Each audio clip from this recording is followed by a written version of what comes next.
We've got 7 DRB members here, and glad to also see our applicants and some members of the public as well. So thanks to everybody for logging on before the meeting so we could iron things out. It's fine to participate with just audio, and if you'd like to participate with video, that is also an option.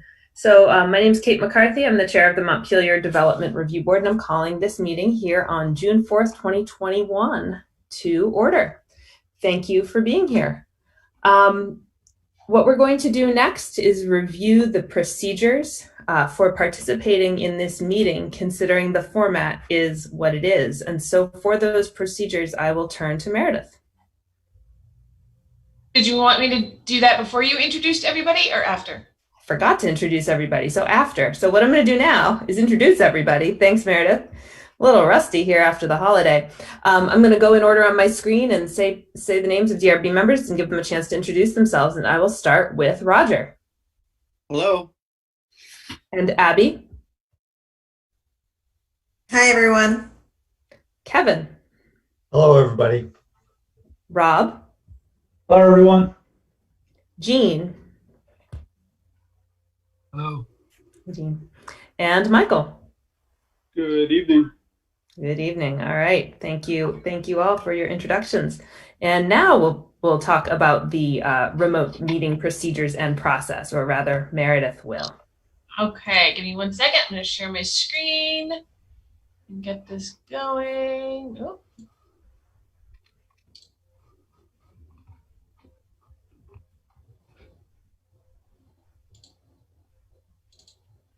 All right.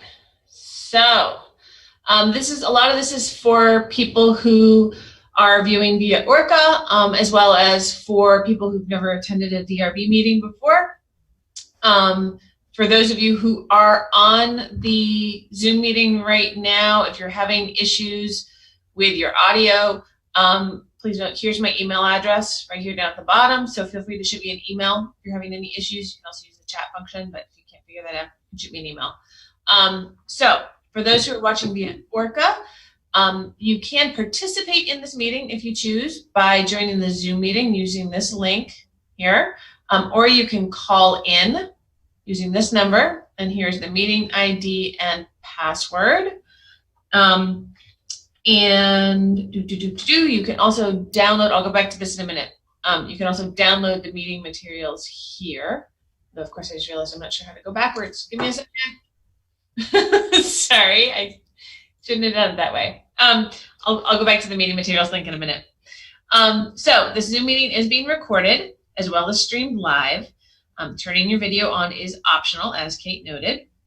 Public testimony tonight will be taken verbally, although you can also shoot me an email, and I can always, at the end of testimony from people who are actually present, I can read that into the record if need be, if you're having issues getting through. Chat function should only be used for troubleshooting or logistics questions. Please keep your microphone on mute when you're not speaking to reduce background noise. If you're participating by phone, *6 will allow you to mute and unmute, and we'll actually see that in the Zoom that you're muted.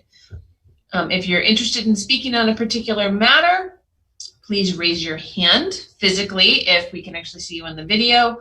Alternatively, if you're on the phone, you can press *9, and that'll create a little hand raise signal on the Zoom so the rest of us can see that. And then once the chair has recognized you to participate, if you're not one of the applicants, please make sure that once you've unmuted your microphone and confirm that you've been heard, that you provide your full name and address for the record. This lets us send you the decision at the end of when the decision has been made, it lets us send you a copy of that. Please, if you're having questions or comments as a member of the public, please try to keep those initial comments to 2 minutes. The DRB members will then have the opportunity to respond or ask questions of you, and the applicant might have an opportunity to respond as well to the board. And the chair can grant additional time for speakers who have follow-up questions or comments. When you're finished speaking, please make sure to mute your microphone again. And the chair will move on, but you can always pipe back up with additional questions, but please don't speak until the chair has recognized you. If the public is unable to access this meeting, it will be continued to a time and place certain. If you're having connectivity issues, try turning off your video or closing other applications on your phone or computer. And then if you're having, like I said, here is where you can link to the all the meeting materials. So if you're having trouble viewing the meeting materials, you've called in via phone or something like that, you can always download the full meeting packet at that link. Please note that all votes taken during this meeting will be done by roll call vote. And I'll now hand this back over to the chair. All right, thanks, Meredith. All right, so the next item on the agenda is the approval of the agenda. And before I entertain a motion for approving the agenda, I would like to note that item 9 on our agenda includes the opportunity for board and public discussion of a procedure we've been using here in Zoom land, which is deliberative session for all of our applications. That means we go into a separate Zoom that is not public to talk through the decisions. And we've been doing that to improve consistency of the decisions, to create solid conditions where necessary, and to smooth things out in the Zoomiverse here. So that is the last item on the agenda. So, but if it's okay with other board members, I'd like to inquire as to whether any members of the public are here for that issue. And if you are here to talk about that part of our procedure, could you please pipe up now by unmuting and saying you're interested in discussing it? Because if there are folks, I might like to move that up in the agenda. Is anyone here to talk about agenda item number 9, use of deliberative session?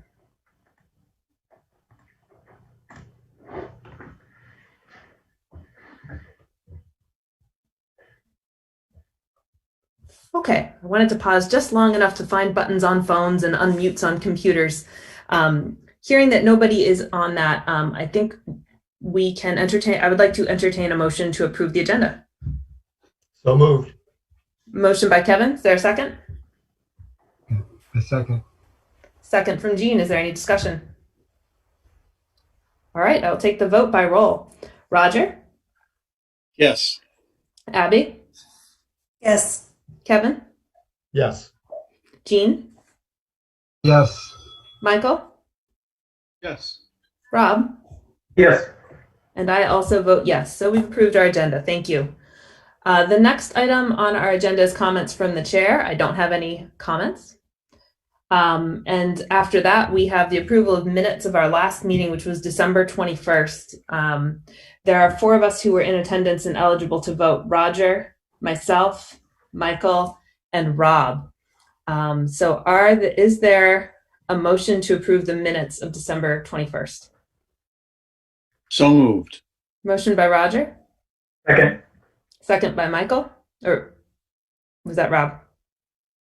Rob. Second by Rob, sorry. All right, we have a motion and a second. Is there any discussion? Okay, of those eligible to vote, please vote yes or no. Roger? Yes. Michael? Yes. Rob? Yes. And I also vote yes, so we've adopted the minutes of December 21st. Thank you. So that brings us to our first agenda item, which is 7 Charles Street. It's a request for a second access, that is a second driveway to this duplex. So what I'm going to do is swear in anyone who wants to be heard on this, and then I'll have Meredith give an overview, and then we'll hear from the applicant, who is also here. So I see that Tom Harries is here on 7 Charles Street. Is anyone else here to be heard on this application?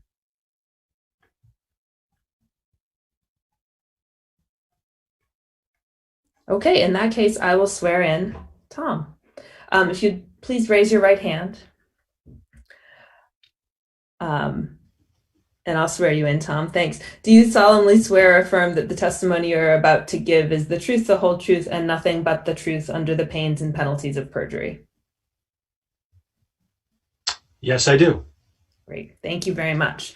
Appreciate that. So I'll turn it over to Meredith, and then Tom, you will have a chance to speak on your application as well. So Meredith, if you could give us a brief overview, please. Will do. I am going to keep this pretty brief. As you said, this is an application for a second driveway for this parcel, and that's something that has to be approved by the Development Review Board. And the second driveway would provide access to a second off-street parking space. This is a duplex on this parcel, and right now there's only a single parking space accessible from a shared driveway that goes up and behind to that parking space. So this is a new driveway for a single parking space for that second dwelling unit.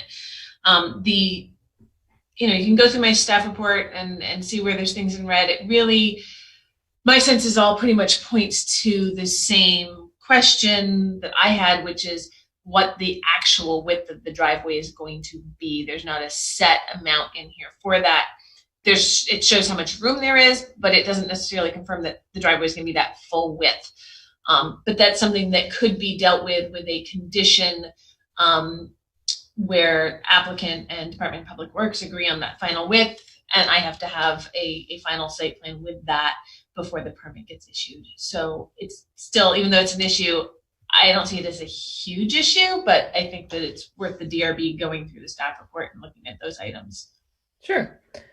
Thanks, Meredith. So that's what we'll do. We'll hear from Tom Harries, the applicant, and then we will walk through our staff report to make sure that the different standards within our zoning are addressed. And we'll spend more time on the ones that have a few more questions so we can ensure that this meets our regulations.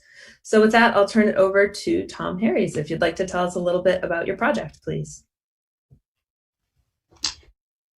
Sure. Thanks, Kate. And thank you everyone for taking this up for consideration. I appreciate it. As Meredith, I guess the main thing I wanted to point out is the reasoning behind the second driveway.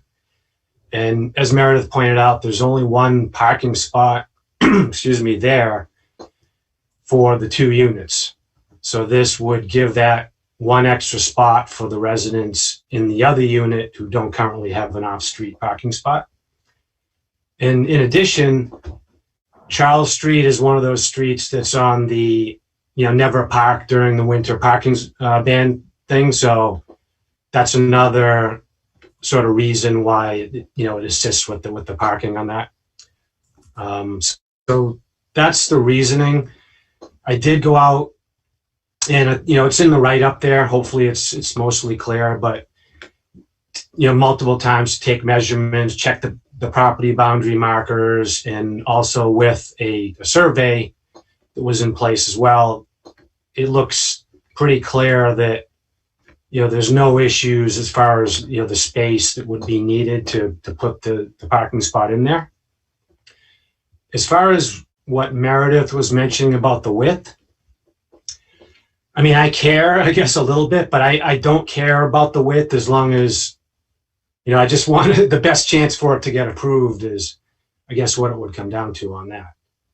So, but that's kind of, that's just a quick overview. Okay, thanks. That's helpful. As we're, I appreciate the drawings included with your application. Thank you for those. So one thing, I'm going to pause before we continue, and I see that Daniel Sagan has joined us, and hello, welcome.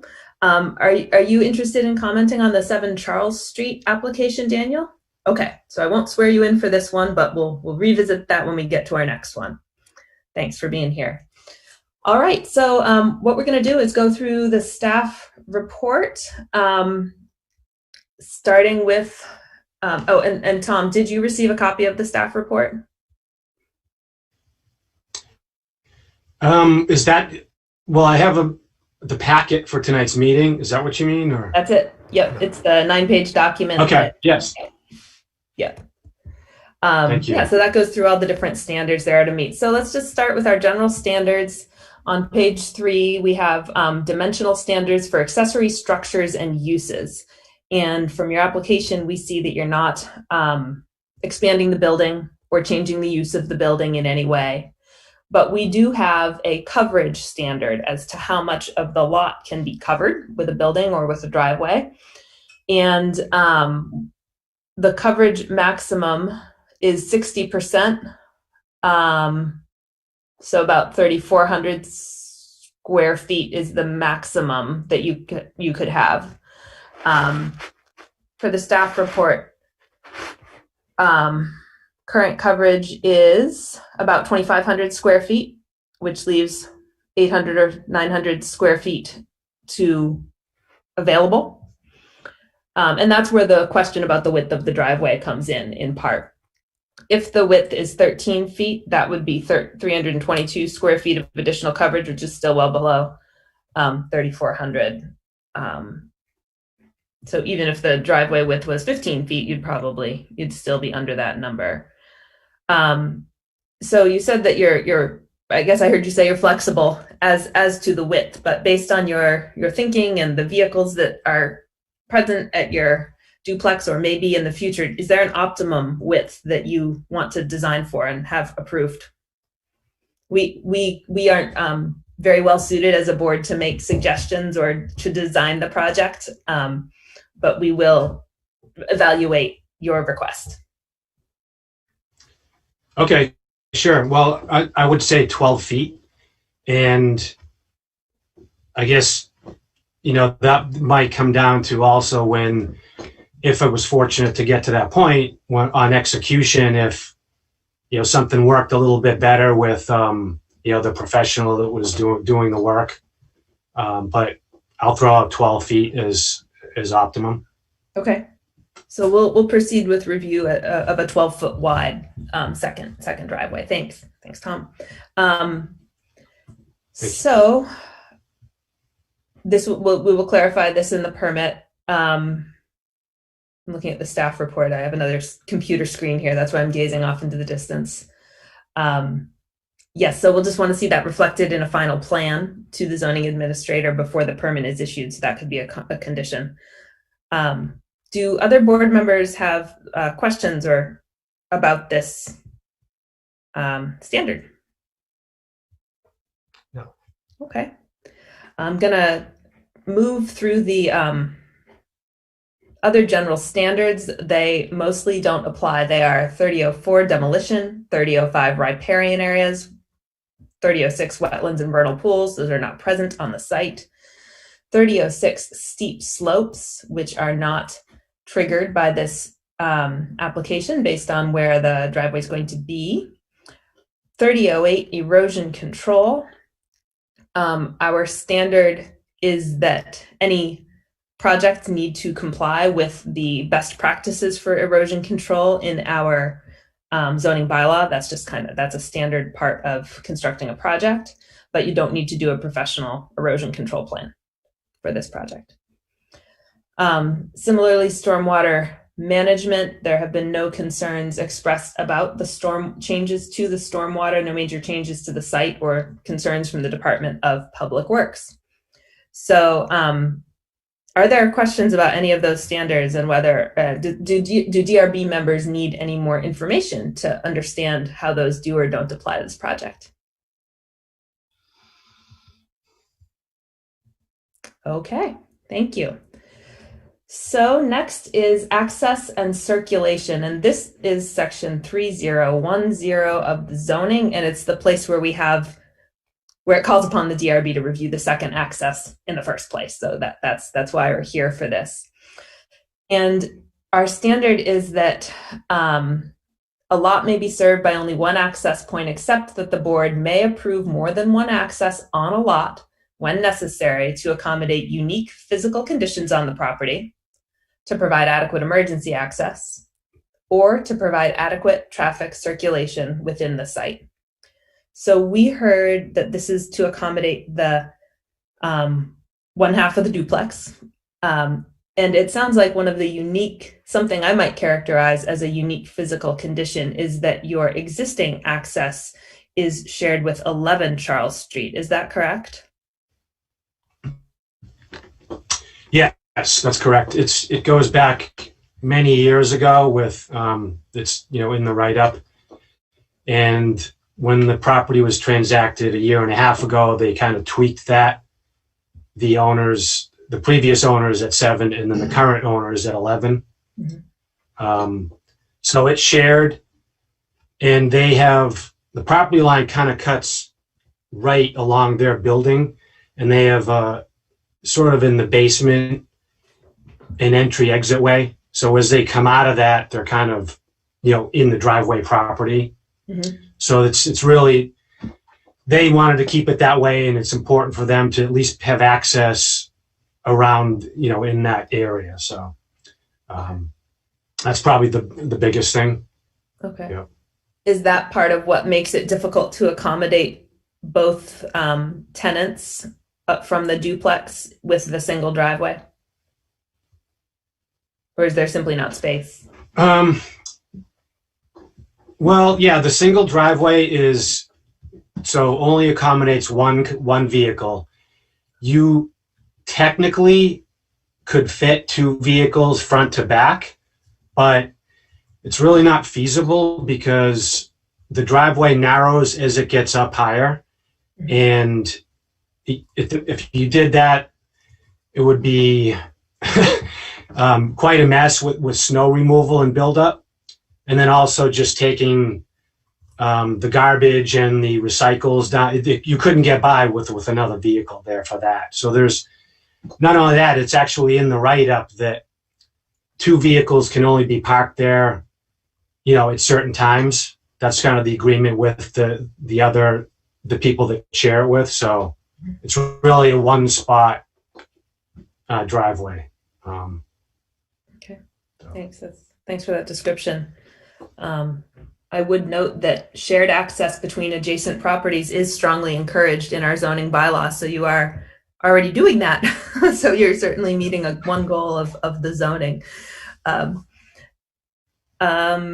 DRB members, would you like to know more about, in order to help you decide whether this is necessary to accommodate unique physical conditions, provide emergency access, or adequate traffic circulation? No, I think it's pretty straightforward, Kate. Okay, great. Thank you. Thanks, Kevin.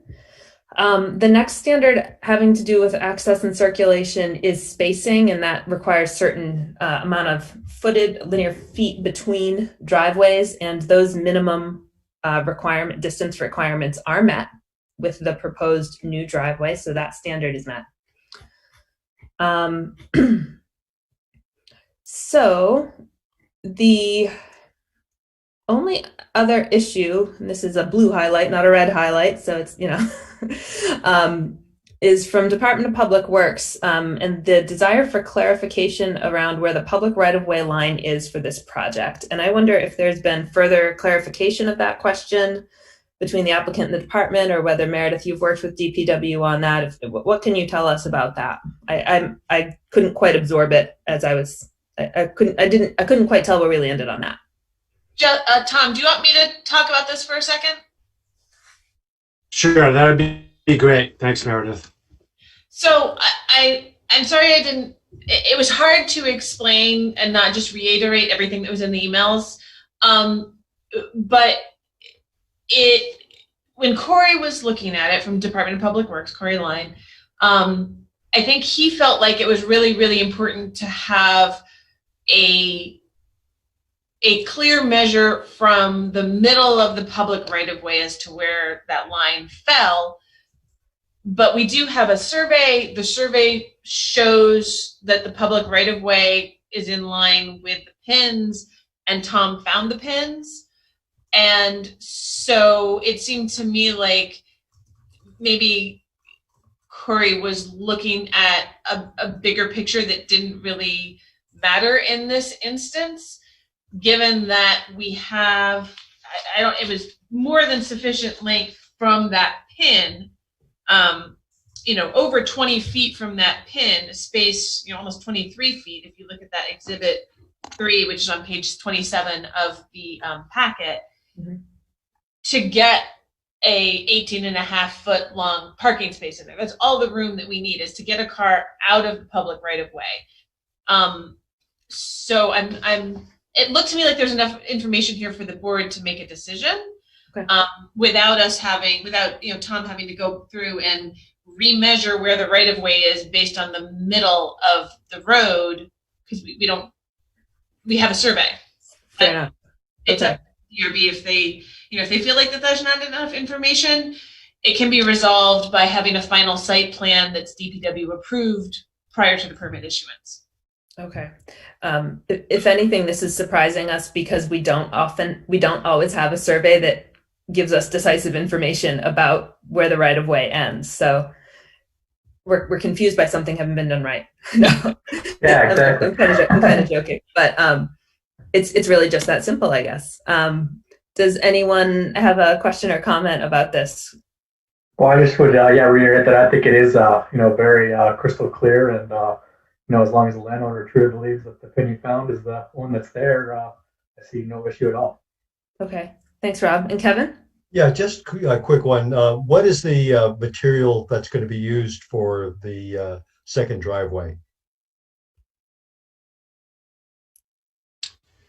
So that's not in the write-up, and Right. It would not be like a hard, totally membrane down. It would be like sort of a semi-impervious material. I'm not sure I don't have that, but I could come up with that very quickly if you need that. I think it would be helpful to have so we know. I mean, obviously, if it's standard asphalt, that creates a potential sheeting effect during a storm. Whereas you just mentioned semi-permeable. I mean, I'd like to know what that would be. Mm-hmm. Kevin, is this I'm looking back at the evidence on 3009 Stormwater Management and the finding that it's additional impervious surface, but not a significant quantity, and with stormwater flows not changing significantly. With that in mind, that would be adequate, actually. But I guess just from a just to fill out that issue, I would like to know what the material is going to be. But okay. Thank you, Kate. That's a good clarification. It's not a matter of that being by itself a significant factor, but Yeah. I think it's an ancillary factor. Sure. I think it's still always good to know kind of how we're developing our site. So I appreciate the question. And perhaps when the final site plan is submitted with the final width of the driveway, you could indicate on that site plan the material that you intend to use for record keeping purposes. That would be fine, Tom, if you could do that. And that way you don't have to decide right this second what to build with. Okay. All right, great. All right, so I think that brings us through the staff report. Do DRB members have any other questions or information they would like to gather in order to contemplate whether this application meets the zoning requirements? Okay. As I alluded to at the beginning of the meeting, we have been taking our discussion about decisions into executive session, or it's not deliberative session, not executive session. That's a very specific different thing. Deliberative session is what we have been using in order to deliberate thoughtfully and come up with appropriate conditions in the Zoom environment. And we've been doing this for all applications. So our decision to go into deliberative session does not reflect on anything that's good, bad, or otherwise about a given application. It's simply our process for the last several months. So that said, I will take a motion to enter into deliberative session on 7 Charles Street at the close of the public hearing, the public portion of the meeting. So moved. Did I get that wrong, Mary? You missed one little thing. So to close the public hearing on this matter and move into deliberative session after the close of the public meeting. Something like that, right? Yeah, that's right. In our meetings, we have a hearing. We have hearings on different applications, and those are separate things that are within the public meeting. So thank you for clarifying that. It feels like that magnetic poetry on a refrigerator. Just change it. If we don't close the public hearing, then technically you're still taking testimony, and that's not what you're. That's right. Let's do it right. So I would entertain a motion to enter into deliberative session, or close the public hearing on this matter and enter into deliberative session on 7 Charles Street at the close of the public meeting. Is there a motion to that effect? So moved. Motion by Kevin. Second. Motion. Second by Jean. Thanks, Jean. Is there any discussion? All right, I'll call the roll. Roger, Yes. Abby, Yes. Kevin, Yes. Jean, Yes. Michael, Yes. Rob, Yes. and I also vote yes. So we've closed the public hearing on this application. We will deliberate this evening and then issue a written decision about your project. So thank you very much for being here, sharing information, submitting the materials you did, and participating in the process. You're welcome to stay for the subsequent application or move on with the rest of your day. Okay, great. Thanks, Kate, and thanks everyone on the board and Meredith. I appreciate it, and have a good evening. You're Thank you welcome. very much. Thanks.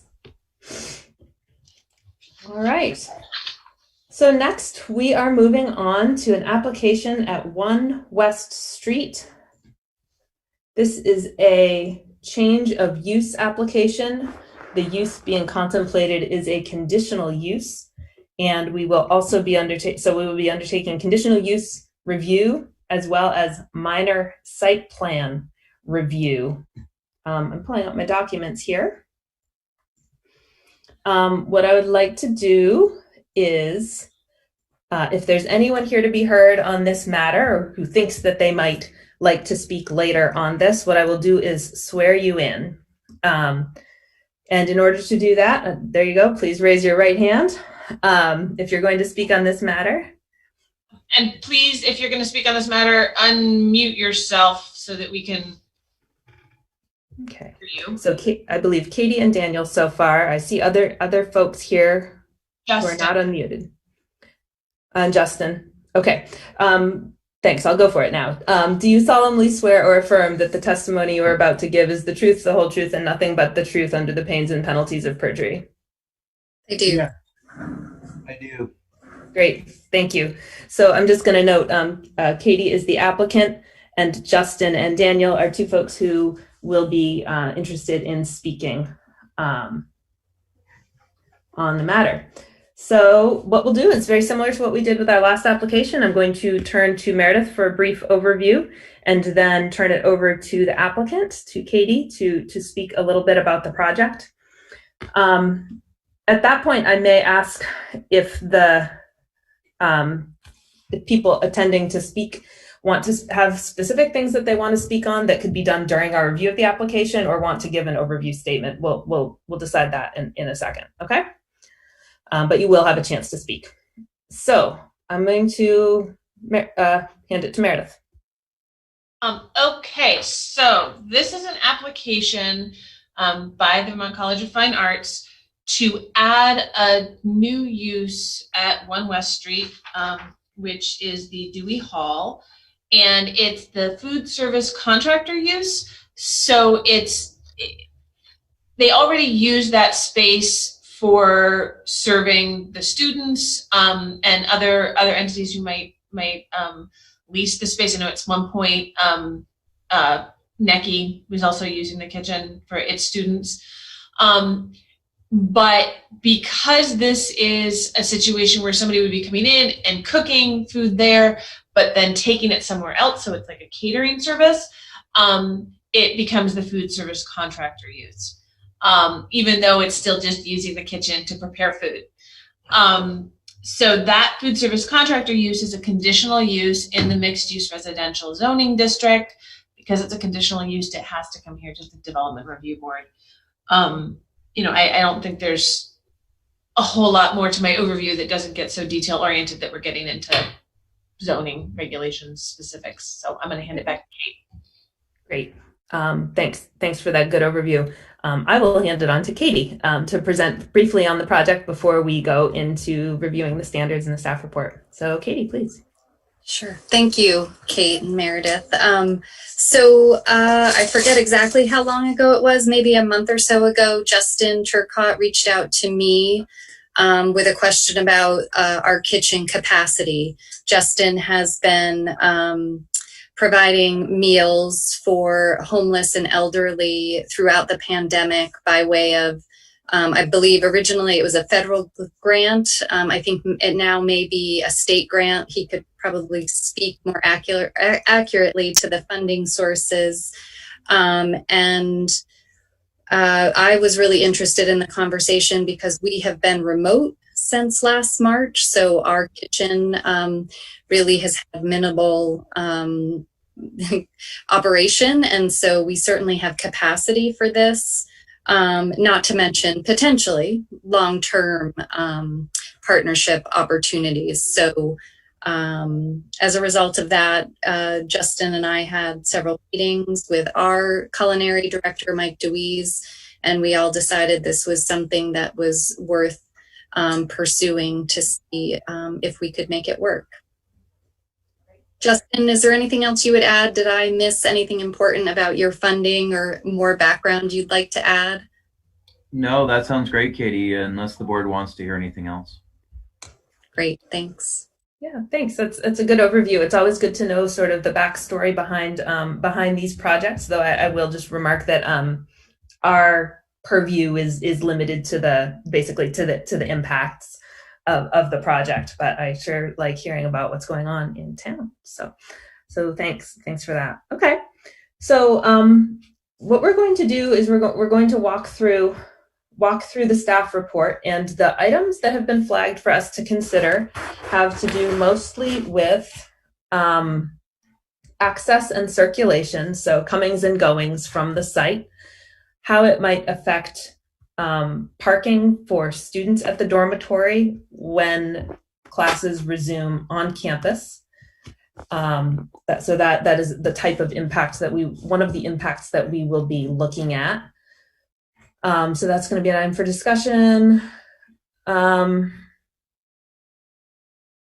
Most of it has to do with access and circulation, so comings and goings. And parking and loading is a part of that. So how will people move around within the site, and how will parking work once it's in operation? Skimming my notes here. Thanks for bearing with me. So before we go into the staff report, let me just kind of survey of the folks who are here to speak on this, which I believe is Daniel. Is there one specific issue you want to speak about, or is there like an overarching comment you'd like to make? Use your 2 minutes to make here at the outset, because sometimes questions are answered as we go through the staff report. But let me just ask you, Daniel, is there a specific area of interest that you have with this, or just kind of a general here to comment? I have a specific area of interest, and I have a general comment. Okay. How about you start with your general comment, and we can incorporate your specific area of interest when we probably get to it in the staff report. Okay. Well, actually, I live on 31 First Avenue. The property is actually a corner property on the corner of West Street and First Avenue, and our property abuts the building lot that the Dewey Hall building is on. In general, we absolutely support what the organization that wants to use the kitchen is going to do. So we have no problem at all with the idea that that kitchen will be used to feed folks who don't have access to good food. So that's my general statement as a neighbor. We're fine with the change of use inside the building, and we do not feel trepidation about delivery vans. Okay.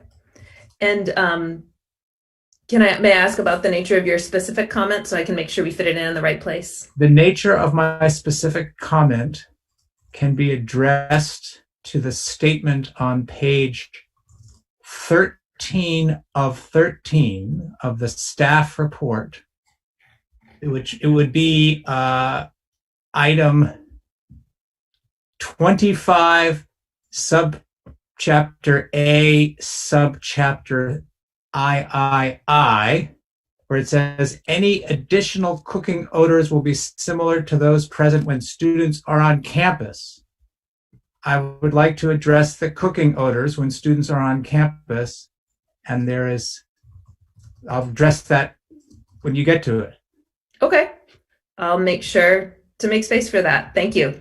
Okay, helping thank me you. helping me plan the meeting. So appreciate that, Daniel. Is there anyone else who is here to speak on this? I like to be a little extra sure, especially when we're talking to each other from boxes.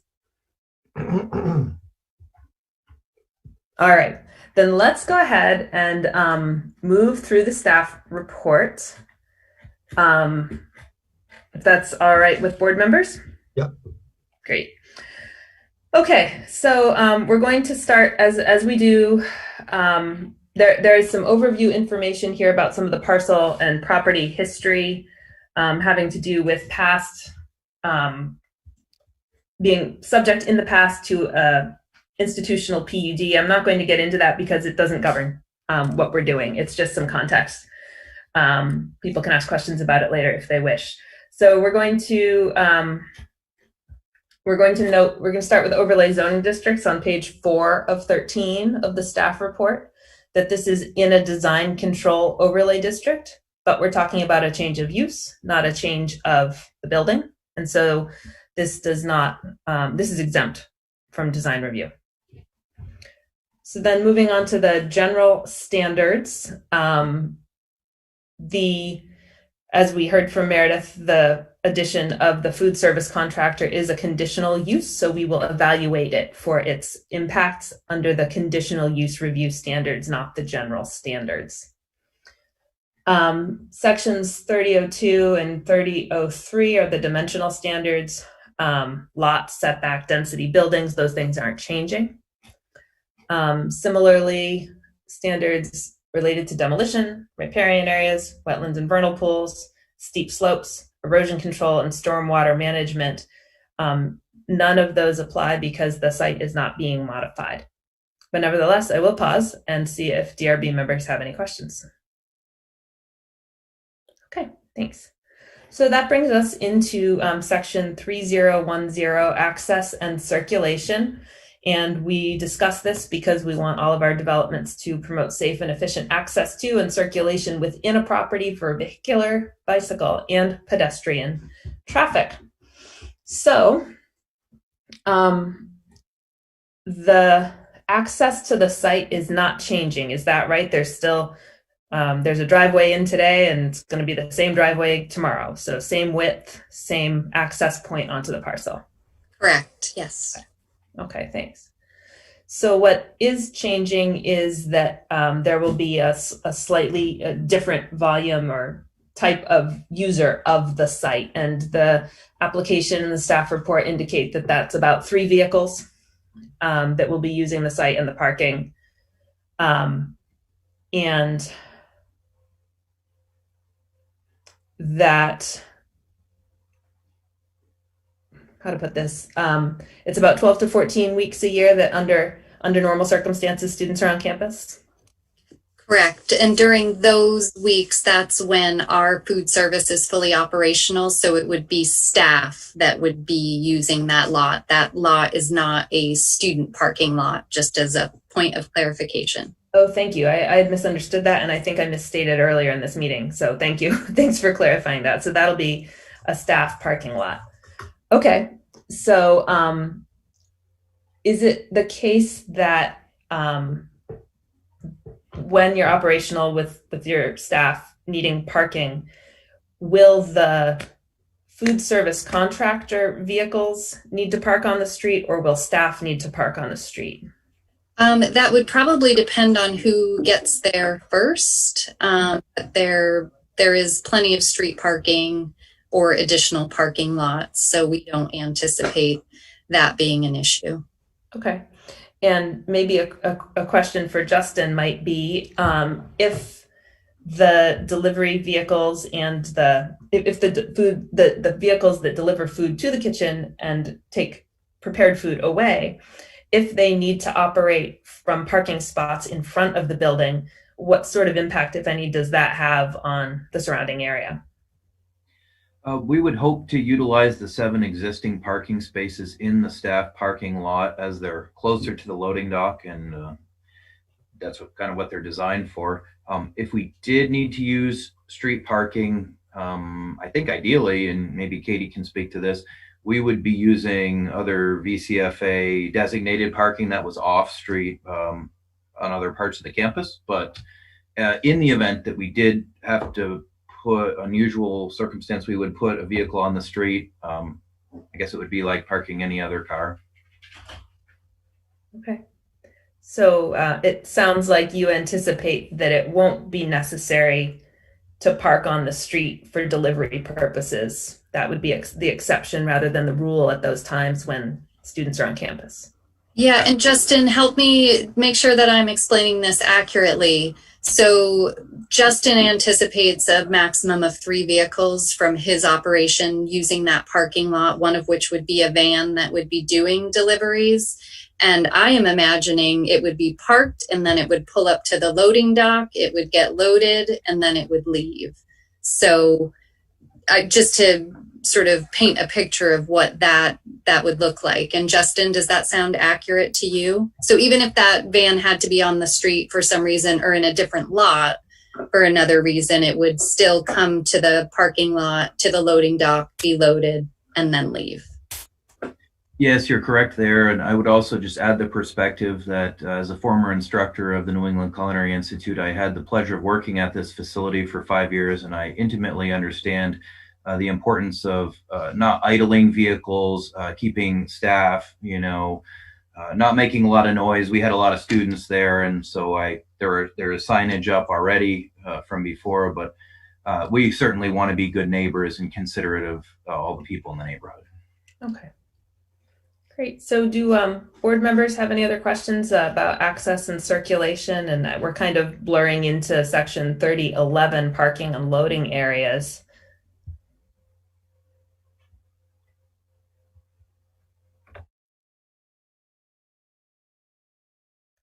Michael, I know you pipe up when you need to, but I'll. Yeah, I'm good. Thank you, though, Kate. Okay, you're welcome. Great. So we'll move on to page 7 of 13 of the staff report and confirm that we are addressing the standards of 3011 parking and loading. So this use has, as we've discussed, there's no regular customer traffic. It's not a retail operation. So comings and goings in that sense are very non-existent. And we've talked about how there's a variety of parking options both on street and in other areas of the college to accommodate staff as well, to accommodate staff when school's in session. We have a standard that projects that will receive regular deliveries or generate shipments by truck need to, quote, demonstrate that there will be adequate off-street space for loading and unloading without interfering with traffic circulation, access, and parking. I think we've just discussed that. Are there any other questions about that standard? Okay. And can you confirm, Katie, or even Justin from your previous work, that the loading area has overhead clearance of at least 10 feet? It does. It does. Okay, great. So the parking lot is not being redesigned significantly. It's just being utilized by a different set of vehicles. Correct. Okay. All right. Great. So I will just note from our staff report and from the DPW's review of the application that with the on-street parking, with the alternate side parking in the winter, that may limit on-street parking. Does that raise any, does that newish approach to winter parking affect your confidence that you'll still have adequate parking? It does not, and we don't anticipate using street parking. Okay, great, thanks. Well, I just had one question about the deliveries. So there's a Sure, Rob, go ahead. That are owned by the college or Rob, I'm sorry, Rob, you sound a little far away. Can you hear me better now? Yes, thanks. Okay. So what about the food deliveries, like from the supplier? Not just the the vehicles that you will be operating, but will there be big 18-wheelers backing into that parking lot or whatnot? Sure, I can speak to this if that's all right, Katie. Sure, that's great. Thanks, Justin. So we utilize about 4 different commercial vendors, but they know that they can't put those trucks there. They've been coming there for years for NECI. And so they'll bring like a smaller box size truck. And we also have signage up and the vendors are familiar, and we'll be sure to enforce the deliveries cannot come before 7 o'clock or after 6 p.m. There's also no idling signage already posted there. And so they understand that, again, we want to be good neighbors, and we understand we're in a we're on the edge of a residential area. And so we anticipate those trucks coming once or twice a day, turning off their engines. Once they're inside the parking lot, they won't be blocking the street or any street traffic, pulling up to the loading dock, unloading, and leaving. Okay, great, thanks. Any other questions from board members? Okay, so I think we've discussed access, circulation, parking, and loading. Moving on to page 9, signs not applicable, no new signs are proposed. So that brings us through the general standards, and we're going to talk now about the site plan standards. This is a minor site plan approval and review. Section 3202 is bike and pedestrian access and circulation. And it looks like there are existing sidewalks and internal walkways, and those will not be changed because of this change of use, right?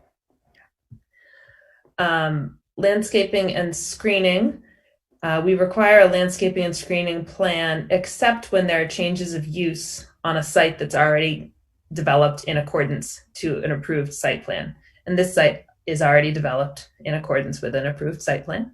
So the landscaping and screening requirement is either met or exempt. You've done it. Outdoor lighting is not applicable because no changes are proposed. The same is true of outdoor seating, display, or storage. Solar access and shading does not apply because this is a minor site plan. And design and compatibility is also a major site plan standard, so it doesn't apply here. Okay, I did that a little quickly, but are there any questions about the site plan standards? Okay, when the site doesn't change, the site plan often also doesn't change. So that stands to reason. All right, so that brings us to the conditional use standards. This is where we'll get at performance standards like noise and odor. So first question has to do with the capacity of community facilities and utilities.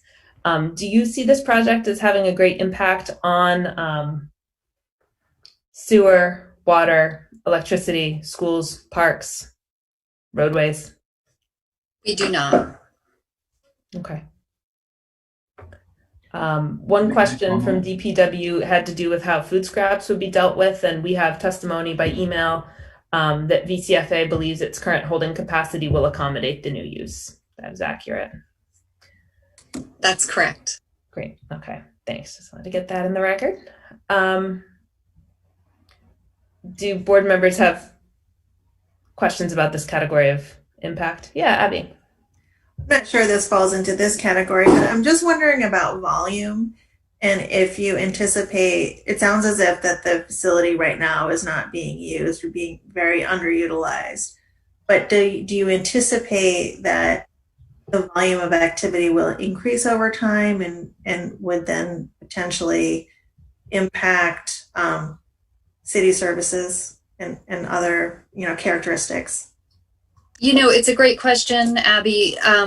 So as I said before, we're all remote right now. So definitely for the time being, no issue. Both Mike, VCFA's culinary director, and Justin have worked in this kitchen before. And so they know the capacity of the kitchen, which is quite substantial. And they feel confident that even if we got to the point where both operations were able to be working simultaneously, that it would not overwhelm the capacity of the kitchen When we are fully, like our largest program is 110 students, and that kitchen was built for, I did the math previously, over 300 students. So we're never in a position where we're actually sort of producing for what that kitchen was built for originally. So I don't know if that has completely answered your question. Justin may have more to add, but please follow up with other questions. Sure, Abby, one other consideration is that with NECI folding up here in Montpelier, there used to be a lot of NECI students that would utilize that space for their food service needs and as a cafeteria. And so you've got anywhere from most recently 25 to up to several hundred NECI students in the past 10 years that have been living on campus and using that for their food service needs. So at the same time that we're able to bring food to people who need it in hotels and through Everybody Eats, NECI is no longer here. So it's kind of add one, subtract one. Mm-hmm. Yeah, thank you. That helps. Thank you both. Sure. All right. We're going to move on to the conditional use standard of traffic, section 3303, and we've discussed already the expected volume. And just to confirm, it sounds like I think I heard 2 to 3 delivery trucks a day going in. Is that correct? I would say maximum. Often, depending on volume, we may only get deliveries a couple times a week, but that would be for certain the ceiling of say 3 trucks per day delivering, and 1 to 2 trucks going outbound. Okay. And the standard we need to show is that there will not be an undue adverse effect upon the traffic in the area. And I would, this seems like a fairly minimal amount of coming and going. Yeah, Meredith. Just wanted to flag for you that we have a new attendee, Chloe Wexler. So once she's in and added to audio, I just want to make sure that we don't miss her. Okay. Great. I will pause. I see Chloe's unmuted. Welcome, Chloe. Are you? Hi. Good morning. Good morning. Good evening. Hi. You made it. It's evening. I made it. I live in the neighborhood. I found the piece of paper and remembered that this was tonight, and I decided to jump in and listen. Great, thank you, Chloe. What I'll do, do you think you might wish to be heard on this to add some testimony or comments? I don't have any comment that I will provide. I just wanted to listen. Okay, great. If that changes, please let us know. If I swear in people who provide comments, so I can do that. But if you just want to listen, that is also fine. We're just going through the staff report, and we have done much of that at this point. So thanks for signing on. Great. So we were just talking about traffic, and do board members have any questions or concerns about traffic? No. Okay. Okay, then we're going to move on to the character of the neighborhood standards. Again, the standard that we need to meet is, does it have an undue adverse effect on the character of the neighborhood? And we've heard that that some of this is comparable to what's happened in the neighborhood before. We know that the College Hill East Street neighborhood character description incorporates the campus of VCFA as well as historic homes along major streets. Proposed development should protect the historic character and appeal of this neighborhood while allowing for compatible infill development and adaptive reuse of older institutional and registered residential structures. And then we've received testimony that there will be some additional light and noise from the additional van delivery and traffic, with approximately 3 new vehicles in the parking lot for brief periods of time each day. We heard that won't happen before 7 a.m. or after 6 p.m. Most project noise will be within the building. And here any additional cooking odors will be similar to those present when students are on campus, and some increased in waste production will occur, but similar to what's produced when students are on campus. So first I'm going to ask if board members have any questions about these items, and then I'm going to get back to Daniel, who is interested in speaking on this. Okay, so I'm going to have Daniel speak, and then we may have more questions from the board, or we can hear from the applicant. So Daniel, please. So yeah, again, Danny Sagan. I live at 31 First Avenue, which is right next door to the property. And I've lived here for a little over 17 years and have been through various iterations of owners and occupants of the building. One thing that sort of occurs over time is twofold. Often, or not often, there have been occurrences where members of the staff working in the kitchen have been smoking cigarettes in the space between the fire exit and our fence, and the smoke goes into our yard, and we've asked for this to change, and it has been addressed in the past, and there are signs that say please do not stay here and smoke. And there have been many staff members over the years who've understood this and have smoked on the corner of West and First, or smoked on the West Street side of the building, which has been very nice. We find when the staff changes or the use changes, there's often one or two people who don't know of this rule or accommodation for the property line. And when we remind them of such, or when we come across around the corner and we say, can you please not smoke there, they're very accommodating. But it takes our effort to get them to stop. This also occurs sometimes when there's outdoor dining and outdoor cooking. There is sometimes a barbecue, and I know that the preparation of meals for this new use will probably not include barbecuing, but sometimes the smoke from the barbecue floats into our backyard. And again, when we go around the hedge and say, could you please move the barbecue, it's all done very politely and accommodating, and there's really no issue there. But I guess I appreciate Justin's comments that he said they want to be a good neighbor and that he's already aware of the signs. I just would hope that any new staff members who want to smoke be informed very early in the process where they're going to smoke. And if there's any need to cook outside, that it not be done so that the smoke enters our yard. And I would say that our yard is actually quite small, and it's bounded by the house. And therefore, it's sort of like an outdoor room. And once it fills with smoke, it smells like smoke. So anyway, that is my comment from the borderline to the edge of my property and the Dewey Hall's property. Kate, may I respond? Yes, please, Justin. Danny, thanks for taking the time to come to this meeting. It's great to be able to hear from you directly, and so you don't have to talk to people one after another. I think we can certainly address this. I would just like a little more clarity on, you mentioned a fire exit, and I'm in my mind imagining the narrow strip of land kind of on the back side of Dewey Hall that comes out onto First Ave. Is that kind of the space where you don't want people to be?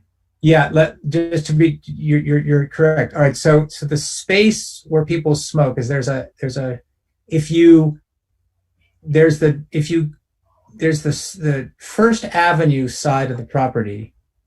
If you traverse along the property line between my property line and Dewey Hall's property line, there is sort of an alleyway, and included in the alleyway is a fire access out of Dewey Hall, but also a short flight of steps that goes into the cafeteria entrance of Dewey Hall. And there's sort of also like a bit of an alleyway to the parking lot where the dumpsters are and the loading dock is. So there's sort of a space there that one could best describe as an unpaved alley, or maybe it even has concrete paved for part of it. And it becomes a hangout space because, it's out of the wind, and there's a bit of a picket fence that also is on the property line, and it's a delightful place to have a cigarette. The only problem is that due to the thermal patterns of the site, all the cigarette smoke goes into our yard. So does that makes it clear to you in your mind where that spot is? There's also signs that say, please do not hang out here, and please do not sit here, and please do not loiter here. There are signs that actually say it, so that you can't have a cigarette and not see the sign. Yes, I'm clear on where the space is. I just wanted to confirm it is where I thought it was. We do have a couple smokers on our staff, and I will make sure they haven't been back there, but I'll make sure they know that. And then additionally, as we start to resume residencies, if we see folks coming out of the cafeteria and maybe using that space, we'll try to politely let them know that there are plenty of other spots on campus where they can go, so that their fumes don't, come into your living space. And also with barbecues, Thank you. I appreciate that. we will not be lighting them back there. And any fumes, we'll do our best to be a good neighbor to you. Thank you. I appreciate that. Great. Thank you both. Glad we could air those concerns. No pun intended.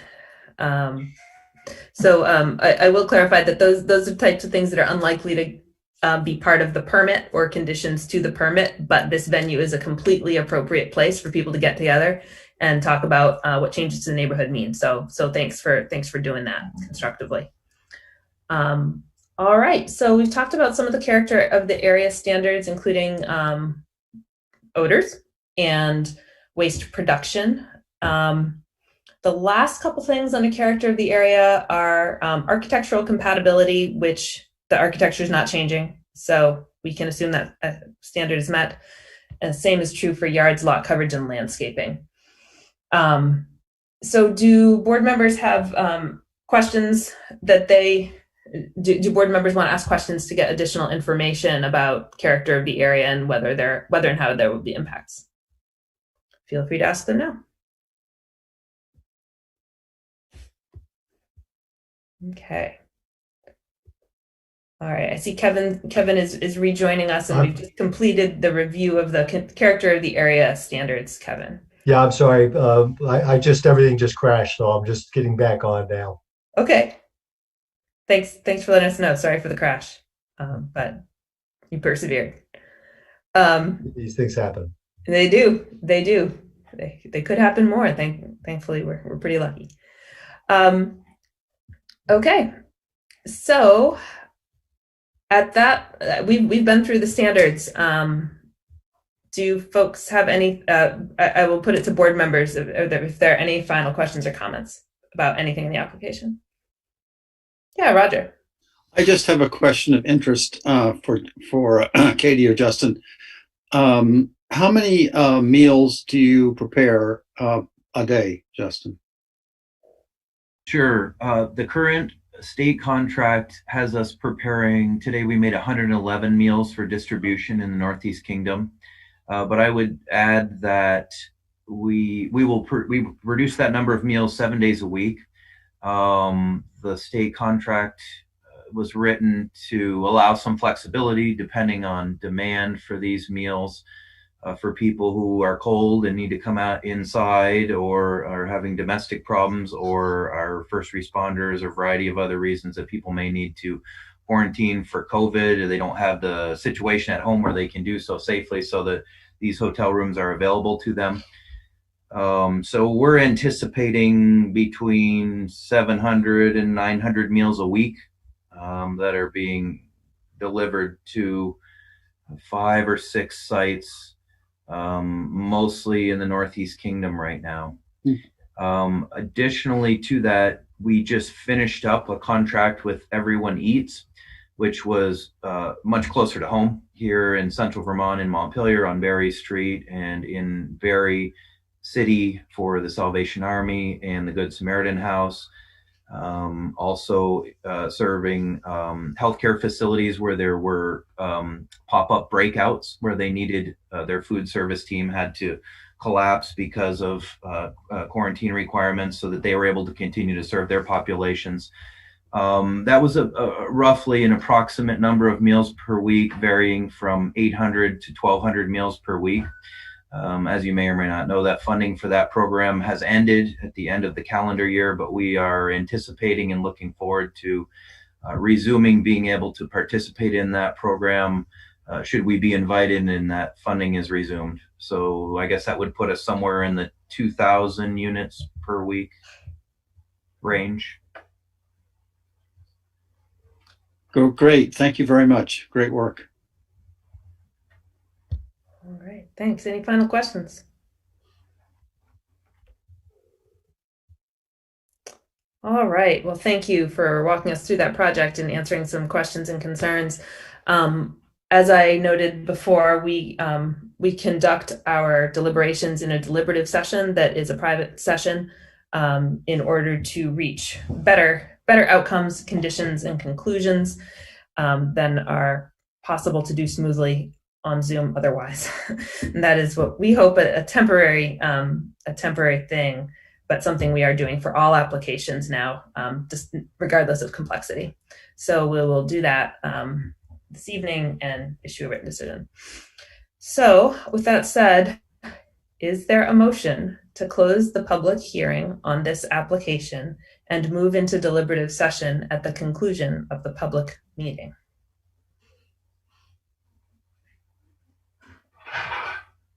Okay, I move that. Motion by Kevin. Second. Second by Abby. Any discussion? All right, I'll call the roll. Roger? Yes. Abby? Yes. Kevin? Yes. Jean?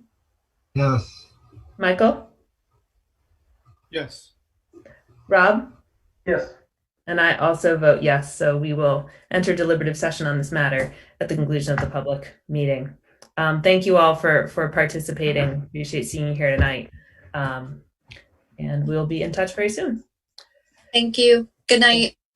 Good night. Right. Thanks. Good night. Thank you. Great, so we'll move on to item 9 of our agenda. Oh, sorry, Danny. I was just saying thank you. Oh, you're welcome. Good night. Thank you. Item 9, our next meeting is Tuesday, January 19th, owing to the Martin Luther King Jr. holiday on Monday, the 18th.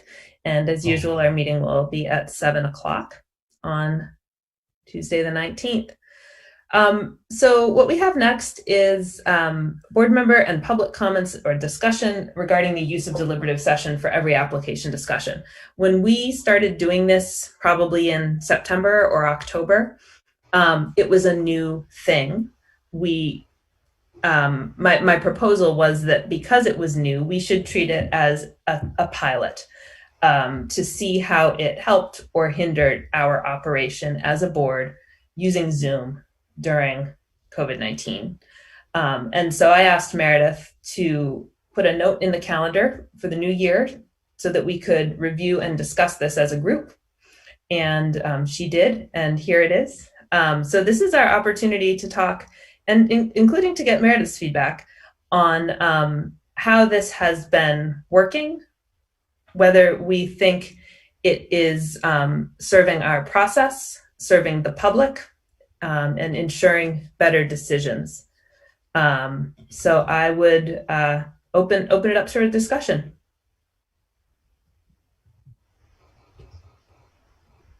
Well, I guess in general, I would just say I think I think for the limited use of during the pandemic, that it makes perfect sense. And we're making no discrimination between the really complex project and the really simple project. Everything is on an equal footing. We're not getting caught in that sort of twist and shout that we sometimes do about, well, should we go into deliberative session on this or not? We were just removing that as an issue. And even in some of these, which it seems like it would be a no-brainer just to say to vote. I think that by doing it in the blanket way we're currently doing it, just eliminates any of that kind of conflict. I also think that that in that fine day when the sky's clear and we're allowed to act like real human beings again, it'll be great to go back to the old system of deciding at that time if it requires deliberative session. Mm-hmm. That's my thinking. Yeah. Thanks, Kevin. That's how I feel too. Roger? I do too. I think Kevin said it well. I think as a general rule, it's good to do deliberations in public. from my experience on the DRB. But that's really tough with this funny medium, and I think everything Kevin said is very sensible and prudent. Thanks. And what if we've received any feedback from anybody about the public, from the public as to whether this is working, not working? No? I haven't had anybody comment to me either way, either applicants or anybody else after the fact. I mean, we also, if an applicant is coming to me the next, 1 or 2 days after saying, hey, what happened? We haven't had any situations where we've had to, do multiple deliberative sessions or anything like that. I've been able to tell them, look, you got a yay or a nay. We're just trying, I've got to pull together the decision. We haven't had any weird surprises or anything because it's been really clear. And I think you all have been really good about really being clear for the applicants about what possible conditions might be coming out of a decision. So I think as long as that continues, I don't think anybody's going to have an issue. I mean, it's not delaying the written decision, any problems with it. It was definitely an improvement with the going into private session and not keeping the public waiting for us to get back to the meeting. Yeah. And for us too, it became such a time saver and a relief for those waiting. So that was a good call, and I think this is a more comfortable way for all of us to do it with this such improvement. Yeah. Thanks, Jean. I think for those who weren't here, what Jean may be referring to in part is there were a couple situations where we went into deliberative session and kept the public meeting open. So the public was waiting for us to return and say what had happened. And that put a lot of pressure on the deliberative session and asked a lot of the public's time and created some uncertainty for the public having to wait. So, yeah. Okay, Michael, Rob, any thoughts? Yeah, I mean, I think for some of the simple applications, I do wish there was a way we could just decide on the spot. But I think that given the situation we're in, just doing it for every single one is, makes sense, like has been said. And, hopefully, we're not in this for that much longer. Okay, Michael, any thoughts? No, I don't like Zoom or the pandemic, and I'll leave it at that. But we do what we have to do, I guess. That sums it up. Good editorial comment, Michael. For the record, we don't like the pandemic. That I'll second that. Called roll. No. Okay. Well, we've had a good discussion about this, and one of the things I want to emphasize is that we agree that this continues to be a temporary approach to our work, that it is something we will stop doing unless circumstances change dramatically. It's something that we will stop doing when we resume meeting in person. And that even though sometimes it feels like it would be very easy to just make a decision on the spot, we're going to, for the sake of consistency, we're going to keep discussing all applications, voting on all applications in deliberative session, so that there's no hemming and hawing about which to vote in public and which not. Does that capture what we talked about? Okay. Very good. So now with that, I'll accept a motion to adjourn. But before I do that, I want to ask Meredith if she is going to send us a Zoom link to the deliberative session. I did at 8:09, so people should check their emails and let me know if they did not get it. Abby, especially. Because you seem to have problems getting my emails, although the last time it worked out okay. And of course, I forgot to do a read receipt. No, I don't see anything. I don't either. Yeah, Meredith. I don't have It's not it. just me. Not tonight. Not tonight it isn't. Did you hit It's the send? weirdest thing. I did. It is in my sent folder at 8:09 p.m. I don't have it. Not here. Sorry. I don't have it. Oh man. Okay. Is there? Hold on. Can we just stay on this session? Yeah, that is so bizarre. Would you be willing to try again while we're on the line here? Oh no, for sure. For Okay. sure. I just gotta open that back up. So give me a minute. No problem. Sign back into Zoom. I'm glad we checked before we all hung up. Meetings. Collaborative session.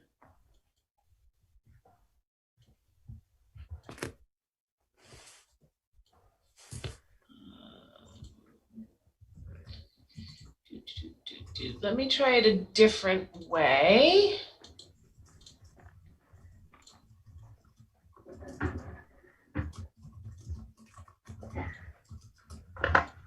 I'm going to try to invite you instead.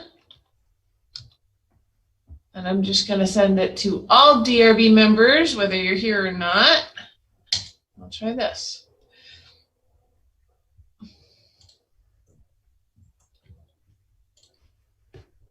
So you should be getting a calendar invite to your emails. Okay.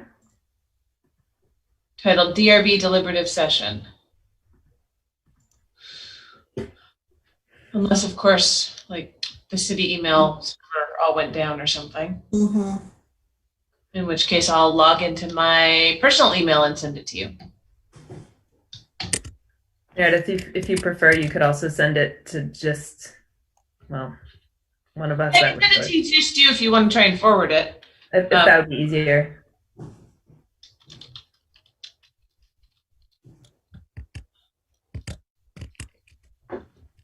Abby is vindicated. But not the only one missing out.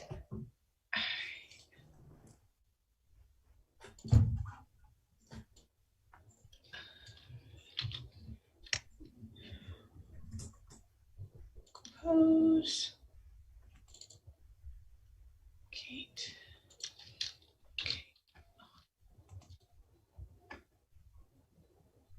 All right, give me a second because I gotta pull up Kate's.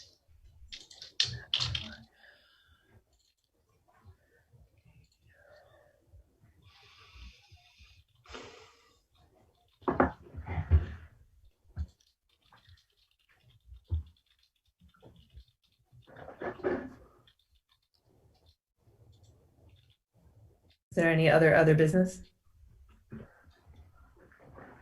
I think the deliberative session is our other business. All right, Kate, I just sent it to you from my Gmail account. Okay. Let me take a second to refresh here. I sent it to your Gmail. There it is. Okay, so if you can forward it to everybody else, that would be great, because for some reason my work email is freaking out. Okay. Yeah, something seems to be going on with that today. Yeah. The whole server, when I was trying to get onto the documents, was a little funny. Well, thank you for letting me know that. I will make a note and reach out to our tech people tomorrow. Although, Kate, you got my email. I got an email from you at 6:53. Yep. That was working. Yeah. All right, so I've got Abby, Roger, Meredith, Rob, Jean, Kevin, Michael. Am I forgetting someone? Okay, I'm gonna send along this invitation. Let's confirm receipt, and then we'll adjourn this meeting and move to the other. Okay, Let me know if that arrived. not yet.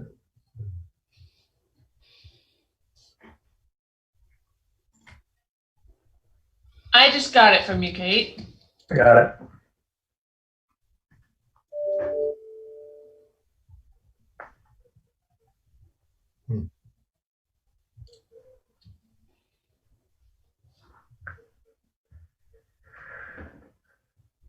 Are we good? Unfortunately, not I. Yes, okay. Okay, let me try again.